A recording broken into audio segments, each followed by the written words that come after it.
Hi, this is Jay Wilson, Game Director on Diablo 3. Today I'm going to tell you about a new feature we've added called Artisans. Artisans are special NPCs who help the player in his fight against Diablo by lending their skills as craftsmen. This is a concept of the blacksmith, the first artisan you'll encounter in Diablo 3. You don't start the game with access to artisans. You discover them on your journey through Sanctuary. The loyalty of these craftsmen is not given freely, it has to be earned. When you encounter them in the game, you'll have to gain their trust and loyalty by being the hero that we all know you are. Once you've gained their trust, they will follow you throughout your adventures, aiding you any way that they can.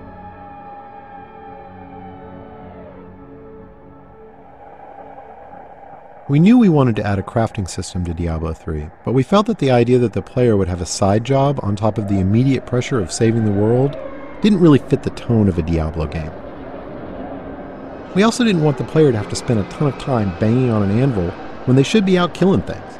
So instead, artisans will do the crafting for you. As you can see, the blacksmith has set up shop in New Tristram and is ready to help out. Artisans can act as a normal vendor, selling a variety of useful items and purchasing anything you don't want to keep in your bag. All artisans can also craft certain items, depending on the type of artisan. The blacksmith mostly focuses on weapons and some types of armor. On top of that, all artisans have special abilities unique to them. The blacksmith can repair items, but most importantly, he can add gem sockets to some item types that do not already have sockets, regardless of the quality of the item. In addition, all artisans have training options so you can upgrade them, and talk options for that all-important gossip about what's happening in the world of Sanctuary. Let's talk about crafting first. Crafted items are meant to be an alternate way for the player to acquire items. Artisans learn recipes for items as they level up, but some of the best recipes are found in the game world as drops off of monsters. Once an artisan has learned a recipe, he can craft it as long as you provide the materials and some gold to cover his expenses. In keeping with Diablo tradition, we didn't want a crafting system that produced completely predictable items, so most items your artisan creates will have a series of set and random properties. Here we see a few items that have some set, but mostly random properties. These could be good for any class depending on what properties they produce.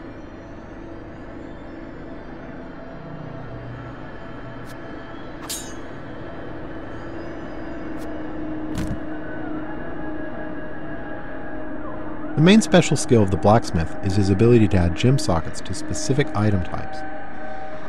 This is regardless of quality of the item, so a rare or legendary weapon could have sockets added to it. This allows gems to be used to a much greater degree in Diablo 3 than the previous games.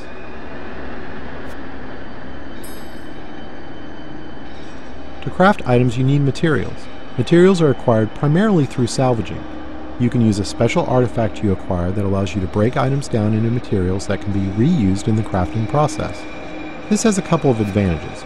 Less trips to the vendor to sell items because you can easily break them down while you're adventuring. And any items you don't need you can recycle in the hopes that they can be turned into something better. Artisans can be improved over time.